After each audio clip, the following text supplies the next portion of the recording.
이사야서 42장 1절로부터 4절 말씀입니다. 우리 한 목소리로 우리 다 함께 읽겠습니다. 내가 붙드는 나의 종, 내 마음에 기뻐하는 나의 택한 사람을 보라. 내가 나의 신을 그에게 주었은즉 그가 이방에 공의를 베풀리라. 그는 외치지 아니하며 목소리를 높이지 아니하며 그 소리로 거리에 들리게 아니하며 상한 갈대를 꺾지 아니하며 꺼져가는 등불을 끄지 아니하고 진리로 공의를 베풀 것이며 그는 쇠하지 아니하며 낙담하지 아니하고 세상에 공의를 세우기를 이르리니 섬들이 그 교훈을 앙망하리라. 아멘. 예전에 한국에 프로야구가 처음 생겼을 때 오비 베어스라는 팀이 있었는데요. 그 팀에 박철순이라는 유명한 야구 투수 선수가 있었습니다. 이 선수는 연세대학교 소속돼 있는 야구 선수였는데요. 1979년도에 한미대학 야구 선수권 대회에 참가해서 뛰어난 성적을 거두어 가지고 이제 미국의 스카우트를 받게 되었는데 밀워키 브루어스 팀에 소속된 마이너 리그에서 이렇게 선수 생활을 하게 되었다라고 합니다. 한국인 최초로 두 번째로 미국의 프로야구에 진출하게 되었는데 이 마이너 리그에 와서도 좋은 성적을 거두게 되어가지고 그 해에 이제 트리플 A에 진출을 약속받은 상태였는데 1982년도에 한국의 프로야구가 이렇게 시작된다고 하니까 그 좋은 조건을 다 내려놓고 한국으로 돌아와가지고 오비베어스 투수로 입단을 하게 되었고요.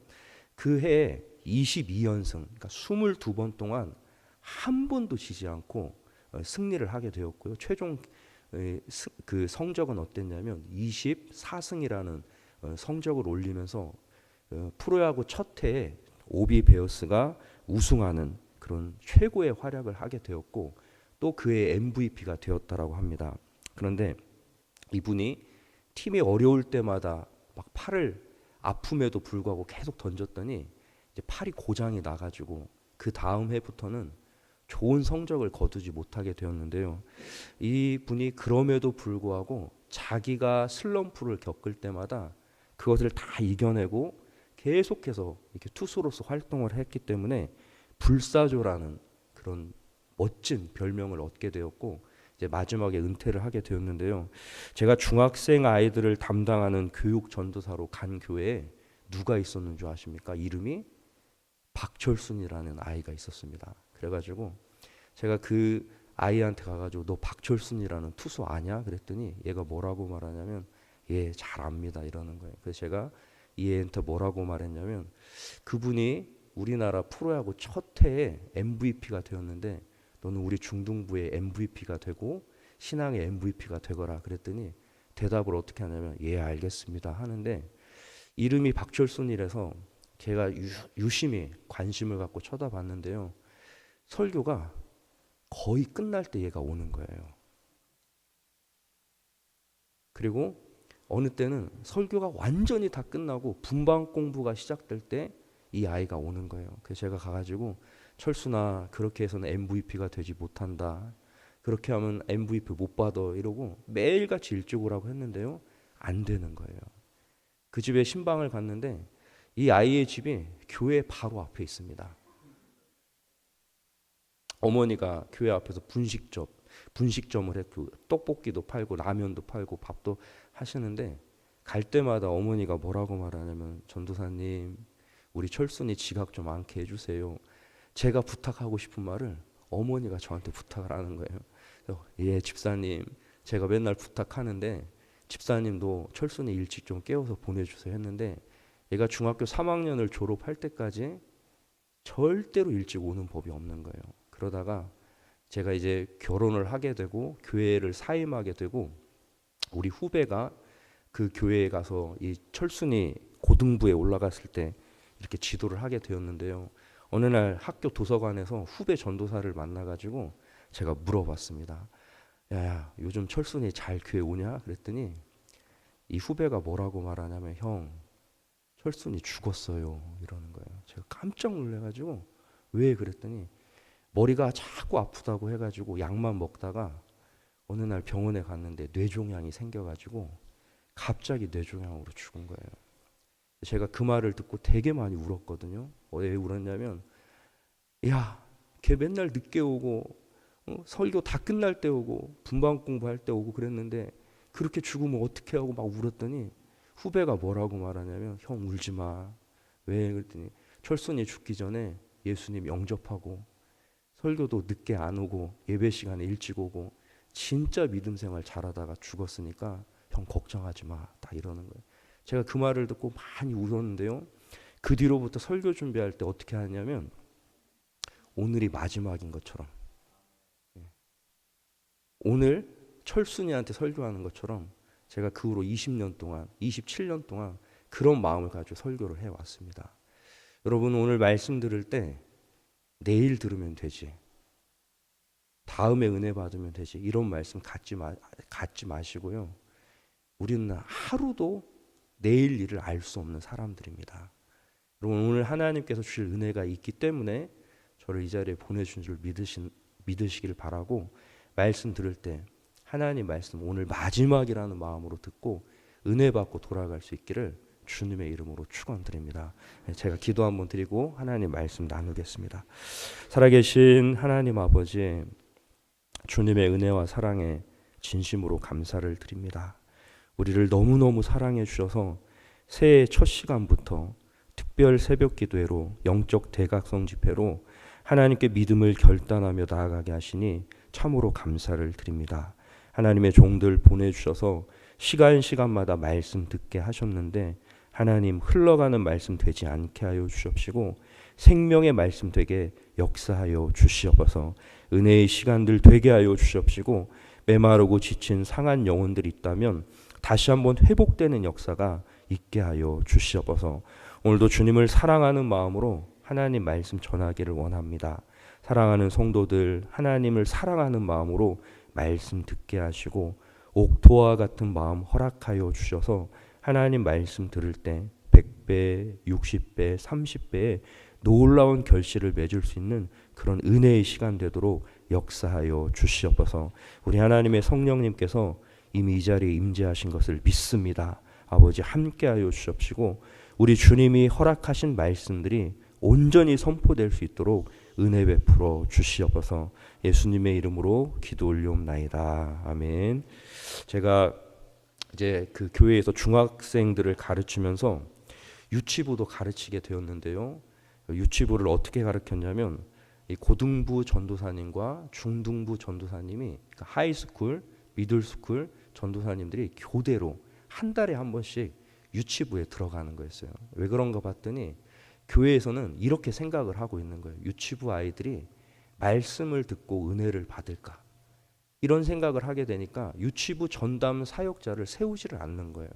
그래서 어떻게 하냐면 시간이 다른 예배의 순서자들, 이 사역자들을 보내가지고 설교를 하게 됐는데, 제가 유치부를 처음에 딱 들어갔더니 아이들이 뭐라고 말하냐면 손가락을 딱 가리키면서 또 바뀌었다 이러는 거예요. 전도사가 또 바뀌었다 이렇게 얘기하는 거예요. 그래서 그렇게 계속 사역을 하다가 제가 나중에 이제 부목사가 되어가지고 교회에 요청을 했는데 유치부를 제가 전담을 하겠다 이렇게 말을 했더니 장로님들이 당회에서 반대를 하는 거예요. 왜냐하면 이 교회는 대구에 있는 교회였는데요. 대구는 이 서열을 되게 중요하게 생각하더라고요. 수석 부목사가 청년부를 담당하는 거예요. 행정과 청년부. 그리고 그 밑에 서열대로 고등부, 중등부, 소년부, 초등부, 유년부, 유치부, 그 다음에 영아부 이렇게 담당을 하는데 최고 선임이 유치부 4살부터 7살 아이를 가르친다고 하니까 그건 할 수 없다 이렇게 얘기하는 거예요. 그래도 제가 하고 싶다라고 얘기를 했죠. 그래서 이제 유치부를 전담을 해서 설교를 하기 시작했는데요. 유치부를 설교하면서 느꼈던 게 있습니다. 어떤 걸 느꼈냐면 첫 번째, 아이들은 은혜 받는 척을 하지 못합니다. 여러분, 어른들은 설교를 듣는데요, 안 들려도 어떤 척을 합니까? 듣는 척을 합니다. 은혜를 못 받고 있는데 은혜 받는 척을 하는데요, 애들은 말씀을 전할 때 은혜가 되지 않으면 절대로 은혜 받는 척을 하지 않습니다. 말씀이 들려야 그 말씀에 집중을 하더라고요. 꾸미지가 않는 거예요. 두 번째 알았던 사실은 뭐냐면 애들도 말씀을 듣고 은혜를 받았고, 그리고 집에 갈 때마다 이 신방을 갈 때마다 어떻게 하냐면 이 부모님들이 이렇게 얘기를 하더라고요. 목사님, 우리 애가 너무 많이 바뀌었는데요. 밥 먹을 때 기도하고요. 잘 때도 기도하고요. 놀 때는 찬송을 부릅니다. 이렇게 얘기하는 거예요. 제가 그때 파이디온에 가가지고 파이디온 선교단에 나온 찬양을 진짜 막 몸으로 다 습득을 해가지고 율동과 찬양을 예배 시작 전에 막 열심히 했는데 애들이 찬양 가운데 은혜를 받으니까 말씀도 잘 듣기 시작하고요. 그래서 말씀을 듣기 시작하니까 옛날에는 교회에서 본척만척 하던 애들이 멀리서도 제가 오면 어떻게 하냐면 목사님 하면서 꼬마애들이 뛰어오는 거예요. 그리고 막 깨닫는 거예요. 절대로 은혜 받는 척 하지 않고요. 또 은혜 받고 변화되는 것을 보게 되었는데 또 한 가지는 어떤 것을 이렇게 알 수 있었냐면 아이들도 사랑받기 위해 예쁜 척은 하더라는 것입니다. 은혜 받는 척은 하지 않았지만 사랑받으려면 예쁜 척 해야 한다는 것을 애들이 본능적으로 알고 있는 거예요. 유치부 아이들 중에는 장로님의 손자 손녀들이 있었는데 이 교사 회의를 하는 동안 애들끼리 있을 때 제가 몰래 한번 살펴봤더니 장로님의 손자 손녀들이 어떻게 하냐면 아이들을 군기를 잡는 거예요. 야, 내가 누군 줄 알아? 막 휘어잡고 막 그러는 거예요. 제가 그걸 보고 이 녀석들 버릇을 좀 고쳐야겠다 싶어가지고 이제 교사회의 가 있는 동안 또 그 난리가 났을 때 제가 딱 들어가가지고 이놈! 소리를 질렀더니 그 애가 깜짝 놀라서 저를 쳐다보는 거예요. 그러더니 얼굴을 싹 쳐다보면서 어떻게 했을까요? 씩 웃으면서 저한테 딱 이렇게 오더니 뭐라고 말하는 줄 아십니까? 저한테 뭐라고 말했을까요? 아빠 이러는 거예요. 깜짝 놀랐어요. 목사님한테 아빠 이러면서 품에 안기는 거예요. 왜 그랬을까요? 지금 위기 상황이라는 것을 알고 이쁨 받기 위해서 꼬리를 쫙 내리고 예쁜 척 하는 거예요. 그리고 제 품에 딱 안겨 있다가 교사회의가 끝나고 자기 엄마가 딱 오니까 엄마한테 막 뛰어가더니 엄마 품에 안겨가지고 저를 어떻게 쳐다봤을까요? 딱 저 알아보는데 깜짝 놀랐어요.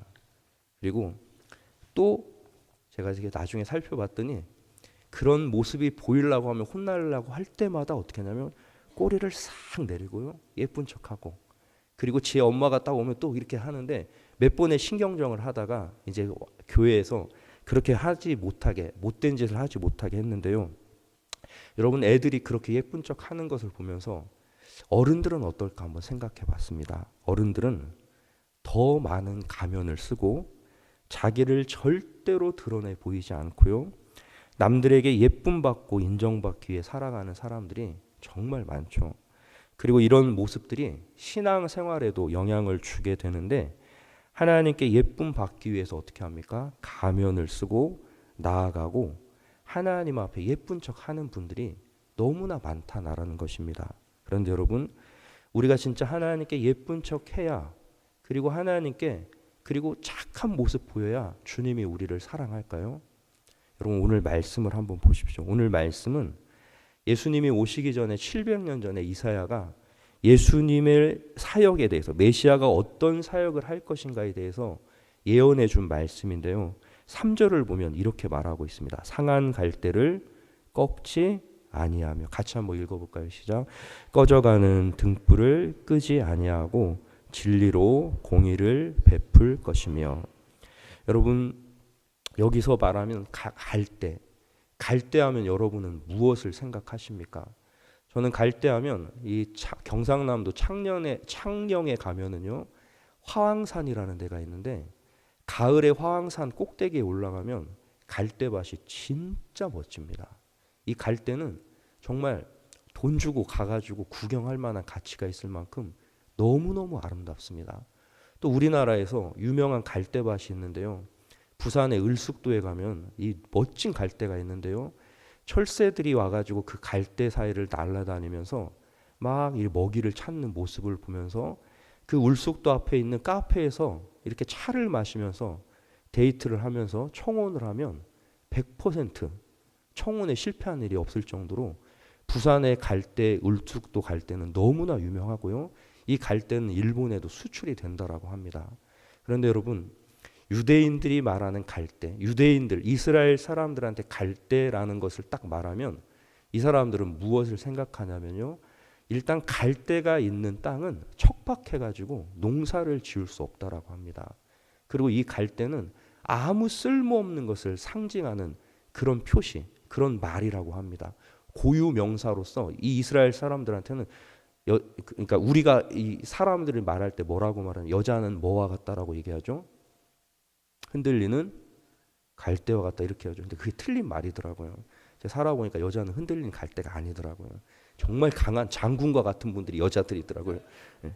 근데 여러분 이제 그런 것처럼 이 이스라엘 사람들한테 갈대 하면 어떤 의미냐면 아무짝에도 쓸모없다라는 뜻이라고 합니다. 그런데 오늘 말씀을 보십시오. 갈대인데 어떤 갈대입니까? 그냥 갈대가 아니고 상한 갈대예요. 멀리서 보면 괜찮은데 가까이 가서 보면 목이 꺾어져 있고 푸르디 푸른 게 아니고 말라 비틀어져 가지고 완전히 쓸모없는 아무짝에도 쓸모없는 갈대라고 이렇게 말하고 있죠. 그리고 또 등불인데 어떤 등불이라고 얘기합니까? 꺼져가는 등불이다 이렇게 말하고 있습니다. 꺼져가는 등불 혹시 보셨나요? 지금은 다 전기를 켜지만 제가 어렸을 때 외갓집에 놀러 가면 호롱불을 켜놨더라고요. 그런데 그 호롱불에 기름이 떨어지면 불이 어떠냐면 심지의 끝이 불이 팍팍팍 떨리면서 금방 꺼질 것 같이 위태위태합니다. 그런데 오늘 말씀 보면 우리들 이 땅을 살아가는 사람들을 뭐라고 얘기하고 있냐면 상한 갈대와 같고 꺼져가는 등불과 같다라고 말하고 있습니다. 그런 우리들 아무짝에도 쓸모없고 위태위태하고 예쁜 것도 하나도 없고 매력적인 것도 하나도 없는 저희들을 우리 예수님이 오셔서 뭐라고 말씀하시냐면 꺾지 아니하시고 끄지 아니하신다라고 이렇게 말씀하고 있는 거죠. 그게 주님의 사역이 될 것이다라고 얘기하고 있습니다. 그리고 우리 예수님이 제가 어제도 말씀드렸지만 이 땅에 오셔가지고 안식일 논쟁 중에 손 마른 사람을 고쳐주시는데요. 손 마른 사람이 고통당하는데 안식일에 그 사람의 손을 고쳐주시면서 주님이 오늘 이사야 선지자가 했던 말씀을 그대로 인용하십니다. 상한 갈대를 꺾지 않고 꺼져가는 등불을 끄지 않는 자가 바로 나다. 내가 그 사역을 위해 왔다라고 성경에서 말씀해 주십니다. 그리고 그렇게 말씀해 주신 주님이 우리에게 뭐라고 말씀하시냐면 원수를 사랑하라. 원수를 용서하라. 선한 데는 지혜롭고 악한 데는 미련하고 선으로 악을 이겨라. 이렇게 말씀하시고 우리가 할 수 없는 그것을 하게 해 주시겠다라고 주님이 말씀하십니다. 여러분 신앙생활이 무엇일까요? 나는 할 수 없는데 하나님이 할 수 있게 하시는 것을 믿고 나아가는 게 신앙생활인 줄 믿으시기 바랍니다. 그런데 우리 모습은 어떻습니까? 우리가 살다 보면 가면을 쓸 수밖에 없죠. 아무리 원수를 사랑하려고 해도 사랑이 안 되는 거예요. 마음이 풀어지지가 않죠. 선으로 악을 이겨야 되는데 악한 일을 상대하다 보니까 우리 마음이 더 악해질 때가 많고요. 주님이 우리에게 하셨던 말씀들, 내가 너를 그렇게 축복의 통로로, 믿음의 용사로, 빛의 사자로 사용하겠다라는 말씀들을 우리가 들을 때마다 어떤 생각 갖게 됩니까? 상한 갈대와 같은 나의 모습, 꺼져가는 등불과 같은 나의 모습만 바라보면서 주님이 하신 이 말씀들은 우리 신앙생활에는 불가능한 일들이고 우리가 나중에 천국 갔을 때 가능한 일이다 생각하는 경우가 너무나 많다라는 거예요. 제가 예전에 교회에서 우리가 믿음으로 살아야 된다. 하나님에 대한 굳건한 믿음으로 살아야 된다. 이렇게 설교한 적이 있었는데요. 그 말을 들었던 우리 교회 안수 집사님 한 분, 지금 살리나스 영광교회 말고요. 한국에 있었던 분이 이렇게 얘기하는 거예요. 그분은 건축업을 정말 크게 하시는 분이었는데요. 1년에 매출액이 진짜 몇백만 불 되는 정도로 큰 사업체를 하는 분이었습니다. 근데 그분이 와가지고 저한테 이렇게 얘기하더라고요. 목사님 직장생활 안 해보셨죠? 왜요? 그랬더니 세금 다 내고 말씀대로 믿음대로 살면 사업할 수가 없어요. 딱 이렇게 얘기하는 거예요. 제가 그 말을 듣고 제가 직장생활 안 해보고 사회생활 경험이 없어서 진짜 이렇게 말을 했는가 한번 생각을 해보았는데 여러분 만약에 불가능한 일이라면 우리 주님이 이런 말씀 해주셨을까요? 너는 빛의 사자로 살 수 있다. 너는 축복의 통로로 살 수 있다. 너는 원수를 용서할 수 있고, 응? 뭐를 달라고 하면 뭐까지 줄 수 있다고요? 속옷을 달라면 겉옷까지도 줄 수 있는 그런 믿음의 사람이 될 수 있다. 이런 말씀 하지 않으셨을 거예요. 근데 여러분, 주님은 우리에게 어떤 것을 원하시고 계시냐면, 우리는 할 수 없지만 주님은 할 수 있습니다라는 말씀 붙잡고 우리가 이 험한 세상 살아가기를 원하고 계시고, 그게 믿음이고 신앙이라는 것입니다. 여러분, 제가 어제 우리 한국에 있었던 교회에서 어려움을 겪었던 이야기들을 잠깐 드렸는데요. 여러분, 교회가 회복된다는 게 너무너무 어려운 일이었습니다. 교회에 그 난리가 나고 나니까 예배에 오는 성도들이 어떤 모습이었냐면 하나님에 대한 기대하는 마음이 없어요.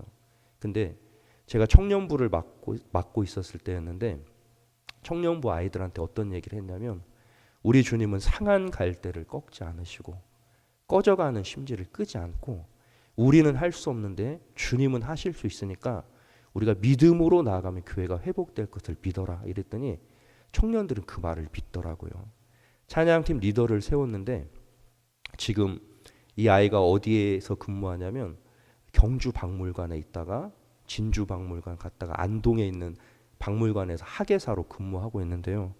이 청년이 어떤 청년이었냐면 음치의 3대 요소를 다 갖추고 있는 사람이었습니다. 여러분, 음치의 3대 요소 다 아시죠? 음정박자 무시하고 노래를 어디까지 부르냐면 끝까지 다 부릅니다. 그리고 뭐가 없어도 또 하냐면 앵콜이 없어도 또 부르는데요. 앞에서 찬양을 인도하면 우리 이 찬양팀은 너무나 은혜롭게 찬양을 잘 하시는데요. 이 청년이 찬양을 인도하면 음정박자가 하나도 맞지 않는 거예요. 그런데 찬양을 하면 성령의 역사가 있습니다. 제가 깜짝 놀랐어요. 음치가 하나님께 쓰임 받는데 교회 청년부가 역사가 일어나는 거예요. 반주하는 자매와 결혼하게 되었는데 이 반주하는 자매가 은혜를 받고 반주를 하는데요. 키보드에 손만 올려도 띵 소리만 나도요. 그 소리 하나에도 은혜가 되는 거예요. 근데 이 아이들이 교회의 안타까운 상황을 보면서 낙심한 게 아니고 주님은 할 수 있다라는 믿음을 가지고 찬양하고 믿음을 가지고 나아가기 시작했는데, 그때도 교회에 이 특별 새벽 기도를 하게 되었는데요. 청년부가 아침마다 50명씩 나와가지고 저쪽 자리에 앉아가지고 울부짖으며 기도를 하는 거예요. 어른들이 깜짝 놀랐죠. 교회 역사가 일어나기 시작하는데, 제가 어제도 말씀드렸지만 장로님 한 분이 돌아가셔서 자살을 하신 거예요. 아파트 4층에서 뛰어내려가지고. 너무너무 충성스러웠던 분인데 알로에 사업을 하다가 IMF가 터지니까 건강식품이 타격을 입으니까 그것을 막아낼 수 없으니까 돌아가셨는데요. 얼마나 슬퍼했는지 몰라요. 그런 슬픈 분위기들이 무엇으로 바뀌기 시작하냐면 하나님의 역사로 바뀌기 시작하는데, 믿음을 가진 하나님의 아들, 딸들이 모여서 기도하니까 놀라운 역사가 일어나기 시작하는 거예요. 사랑하는 성도 여러분들, 이스라엘 백성들이 430년 동안 애굽에서 노예 생활을 했었죠. 노예의 특징이 있죠. 시키는 것만 하고 자율적으로 자기들이 할 수 없어요. 눈치를 보고요. 아무것도 기쁨으로 할 수가 없죠. 근데 그런 노예들이 하나님의 말씀 붙잡고 애굽을 나왔는데 그들을 기다리고 있었던 것은 홍해 바다였습니다. 앞에는 홍해 바다, 뒤에는 애굽 군대. 빠져나갈 길이 없었죠. 그때 누구를 바라봅니까? 하나님 바라보죠. 홍해가 갈라지기 시작합니다. 광야에서 40년 동안 갖은 고생을 하며 훈련을 받고 가나안 땅을 향해 가는데, 가나안 땅을 향해 딱 가려고 했을 때 이번에는 뭐가 가로막냐면 요단강이 가로막고 있었습니다. 모맥을 거두는 시기라 물이 엄청나게 많았는데요. 배를 만들어야 건너갈 수 있는데 하나님이 어떻게 하십니까? 제사장들이 법궤를 메고 먼저 들어가라 하는데 제사장들이 법궤를 메고 발을 딱 댔는 순간 요단강이 갈라지기 시작합니다. 그리고 길갈에서 주님이 이렇게 얘기하시죠. 할례를 행하라. 남자들이 할례를 행하면, 이 소식을 알면 여리고의 적군이 와서 20명만 와도 전멸을 당하게 됩니다. 믿음대로 할례를 행하게 되죠. 내 발에서 신을 벗으라는 여호수아가 그 말씀에 순종해서 이런 일을 하게 되는데, 우리는 할 수 없지만 하나님은 할 수 있다는 믿음을 가지고 나아갈 때 놀라운 역사들이 계속해서 성경에서 일어나는 것을 보게 됩니다. 여러분, 존 비비어 목사님이 쓴 존중이라는 책이 있는데요. 여기에 보면 아프리카 부흥이 일어날 때 있었던 놀라운 일들을 기록하고 있는데, 어떤 어머니가 아이를 데리고 와가지고 존 비비어 목사님한테 기도를 해달라고 요청을 합니다. 보자기에 똘똘 싸가지고 가져왔는데요. 아기를 딱 받았는데 이 아이가 어떤 아이냐면 죽은 아이였어요. 생명이 끊어졌어요. 존 비비어 목사님이 믿음을 보고 기도를 하는데 애가 살아나죠. 할렐루야. 안 믿으실 줄 알았습니다. 애가 살아납니다. 그리고 그 아이를 부모에게 다시 돌려주는데요. 부모가 살아난 아이를 안고 놀란 게 아니라 아이의 얼굴을 보고 놀라는데, 이 애는 태어날 때부터 눈이 한쪽밖에 없는 기형 아이였어요. 하나님이 죽은 아이를 살려내는데 눈이 어떻게 됐을까요? 양쪽으로 정상적으로 회복된 아이가 살아난 거예요. 여러분, 하나님은 우리를 고치시는데 어떻게 고치시냐면 완전하게 고쳐주시는 분이신 것을 믿으시기 바랍니다. 여러분, 이제 영적 대각성 집회 오늘 마지막 날인데요. 제가 여러분에게 말씀드리고 싶은 것은 우리 주님을 바라보는 게 믿음입니다. 여러분, 여러분의 모습만, 그리고 여러분의 가정의 형편만, 나의 상황만 바라보면 절대로 믿음으로 성장할 수가 없고 승리할 수가 없습니다. 신앙생활은 너무나 척박한 답답한 환경에서 하나님 바라보는 게 신앙이고요.